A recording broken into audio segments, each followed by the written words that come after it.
क्या आप जानते हैं एक सच्चे ब्राह्मण की परिभाषा और संध्या वंदन की शक्ति? आज शिव पुराण के 13वें अध्याय से जानेंगे सदाचार और मंत्रों की महिमा। ज्ञान की इस यात्रा से जुड़ने के लिए वीडियो को लाइक करें, शेयर करें और कमेंट में हर हर महादेव जरूर लिखें। विद्येश्वर संहिता 13वां अध्याय। सदाचार, संध्या वंदन, प्रणव, गायत्री जाप एवं अग्निहोत्र की विधि तथा महिमा। ऋषियों ने कहा, सूत जी, आप हमें वह सदाचार सुनाइए जिससे विद्वान पुरुष पुण्य लोकों पर विजय पाता है। स्वर्ग प्रदान करने वाले धर्ममय तथा नरक का कष्ट देने वाले अधर्ममय आचारों का वर्णन कीजिए। सूत जी बोले, सदाचार का पालन करने वाला मनुष्य ही ब्राह्मण कहलाने का अधिकारी है। वेदों के अनुसार आचार का पालन करने वाले एवं वेद के अभ्यासी ब्राह्मण को विप्र कहते हैं। सदाचार, वेदाचार तथा विद्या गुणों से युक्त होने पर उसे द्विज कहते हैं। वेदों का कम आचार तथा कम अध्ययन करने वाले एवं राजा के पुरोहित अथवा सेवक ब्राह्मण को क्षत्रिय ब्राह्मण कहते हैं। जो ब्राह्मण कृषि या वाणिज्य कर्म करने वाला है तथा ब्राह्मणोचित आचार का भी पालन करता है, वह वैश्य ब्राह्मण है तथा स्वयं खेत जोतने वाला शूद्र ब्राह्मण कहलाता है।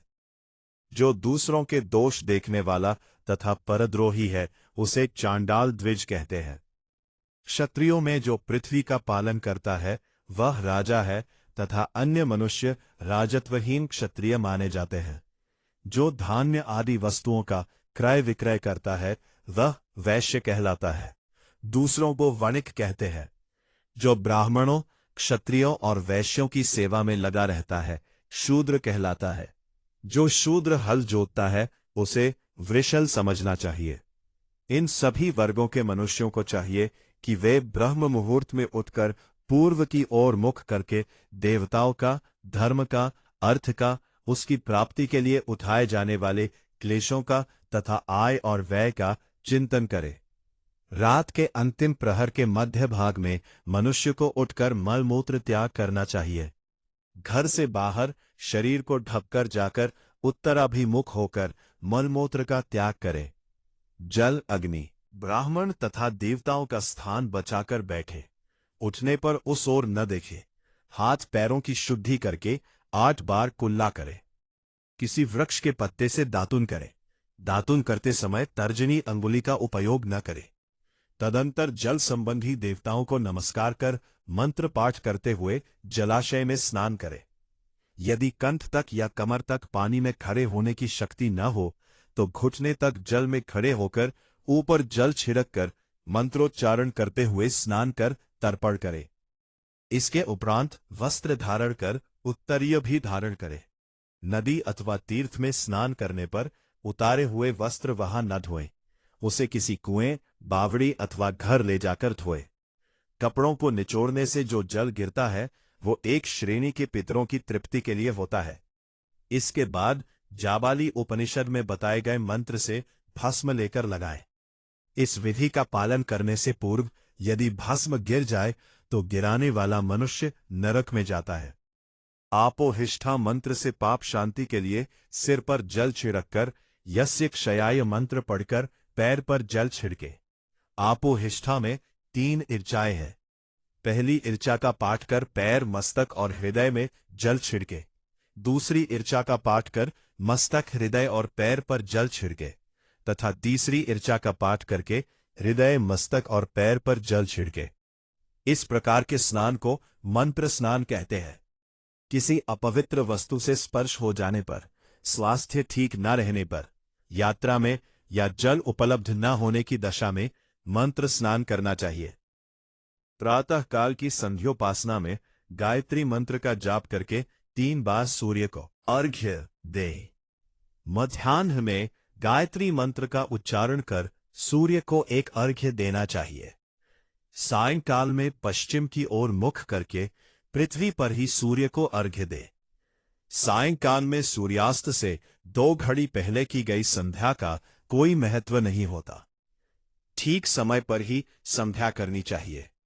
यदि संध्योपासना किए बिना एक दिन बीत जाए तो उसके प्रायश्चित हेतु अगली संध्या के समय 100 गायत्री मंत्र का जाप करे।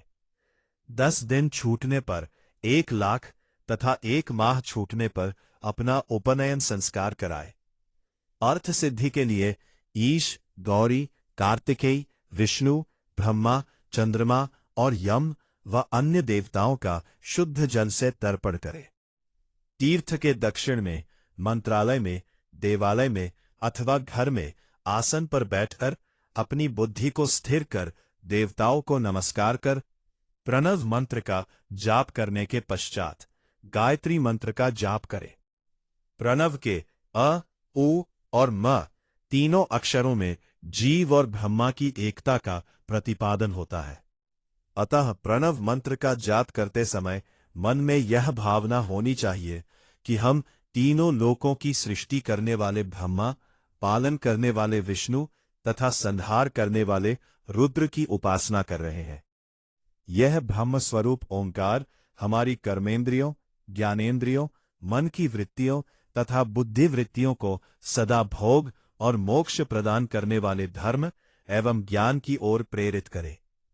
जो मनुष्य प्रणव मंत्र के अर्थ का चिंतन करते हुए इसका जाप करते हैं वे निश्चय ही ब्रह्मा को प्राप्त करते हैं, तथा जो मनुष्य बिना अर्थ जाने प्रणव मंत्र का जाप करते हैं उनको ब्राह्मणत्व की पूर्ति होती है। इस हेतु श्रेष्ठ ब्राह्मण को प्रतिदिन प्रातःकाल 1,000 गायत्री मंत्र का जाप करना चाहिए। मध्याह्न में 100 बार तथा सायं 28 बार जाप करे। मनुष्यों को सामर्थ्य के अनुसार जाप करना चाहिए। हमारे शरीर के भीतर मूलाधार, स्वादिष्ठान, मणिपुर, अनाहत, आज्ञा और सहस्रार नामक 6 चक्र है।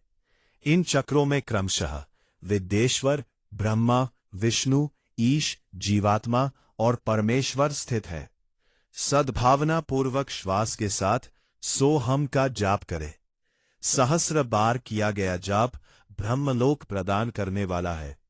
100 बार किए जाप से इंद्र पद की प्राप्ति होती है। आत्मरक्षा के लिए जो मनुष्य अल्प मात्रा में इसका जाप करता है वह ब्राह्मण कुल में जन्म लेता है। 12 लाख गायत्री का जाप करने वाला मनुष्य ब्राह्मण कहा जाता है। जिस ब्राह्मण ने 1 लाख गायत्री का भी जप न किया हो उसे वैदिक कार्यों में न लगाए। यदि एक दिन उल्लंघन हो जाए तो अगले दिन उसके बदले में उतने अधिक मंत्रों का जाप करना चाहिए। ऐसा करने से दोषों की शांति होती है, धर्म से अर्थ की प्राप्ति होती है, अर्थ से भोग सुलभ होता है, भोग से वैराग्य की संभावना होती है, धर्म पूर्वक उपार्जित धन से भोग प्राप्त होता है, उससे भोगों के प्रति आसक्ति उत्पन्न होती है। मनुष्य धर्म से धन पाता है एवं तपस्याओं से दिव्य रूप प्राप्त करता है। कामनाओं का त्याग करने से अंतःकरण की शुद्धि होती है, उस शुद्धि से ज्ञान का उदय होता है। सतयुग में तप को तथा कलियुग में दान को धर्म का अच्छा साधन माना गया है। सतयुग में ध्यान से, त्रेता में तपस्या से और द्वापर में यज्ञ करने से ज्ञान की सिद्धि होती है, परंतु कलियुग में प्रतिमा की पूजा से ज्ञान लाभ होता है। अधर्म हिंसात्मक और दुख देने वाला है। धर्म से सुख व अभ्युदय की प्राप्ति होती है। दुराचार से दुख तथा सदाचार से सुख मिलता है। भोग और मोक्ष की सिद्धि के लिए धर्म का उपार्जन करना चाहिए। किसी ब्राह्मण को 100 वर्ष के जीवन निर्वाह की सामग्री देने पर ही ब्रह्मलोक की प्राप्ति होती है। 1,000 चांद्रायण व्रत का अनुष्ठान ब्रह्मलोक दायक माना जाता है। दान देने वाला पुरुष जिस देवता को सामने रखकर दान करता है, अर्थात जिस देवता को वह दान द्वारा प्रसन्न करना चाहता है, उसी देवता का लोक उसे प्राप्त होता है। धनहीन पुरुष तपस्या कर अक्षय सुख को प्राप्त कर सकते हैं। ब्राह्मण को दान ग्रहण कर तथा यज्ञ करके धन का अर्जन करना चाहिए। क्षत्रिय बाहुबल से तथा वैश्य कृषि एवं गोरक्षा से धन का उपार्जन करे। इस प्रकार न्याय से उपार्जित धन को दान करने से दाता को ज्ञान की सिद्धि प्राप्त होती है एवं ज्ञान से ही मोक्ष की प्राप्ति सुलभ होती है। गृहस्थ मनुष्य को धन धान्य आदि सभी वस्तुओं का दान करना चाहिए। जिसके अन्न को खाकर मनुष्य कथा श्रवण तथा सद्कर्म का पालन करता है तो उसका आधा फल दाता को मिलता है। दान लेने वाले मनुष्य को दान में प्राप्त वस्तु का दान तथा तपस्या द्वारा पाप की शुद्धि करनी चाहिए। उसे अपने धन के 3 भाग करने चाहिए। एक धर्म के लिए, दूसरा वृद्धि के लिए एवं तीसरा उपभोग के लिए। धर्म के लिए रखे धन से नित्य, नैमित्तिक और इच्छित कार्य करे। वृद्धि के लिए रखे धन से ऐसा व्यापार करे जिससे धन की प्राप्ति हो तथा उपभोग के धन से पवित्र भोग भोगे। खेती से प्राप्त धन का 10वां भाग दान कर दे, इससे पाप की शुद्धि होती है। वृद्धि के लिए किए गए व्यापार से प्राप्त धन का 6ठा भाग दान देना चाहिए। विद्वान को चाहिए कि वह दूसरों के दोषों का बखान न करे। ब्राह्मण भी दोषवश दूसरों के सुने या देखे हुए छिद्र को कभी प्रकट न करे। विद्वान पुरुष ऐसी बात न कहे समस्त प्राणियों के हृदय में रोष पैदा करने वाली हो। दोनों संध्याओं के समय अग्नि को विधि पूर्वक दी हुई आहुति से संतुष्ट करे।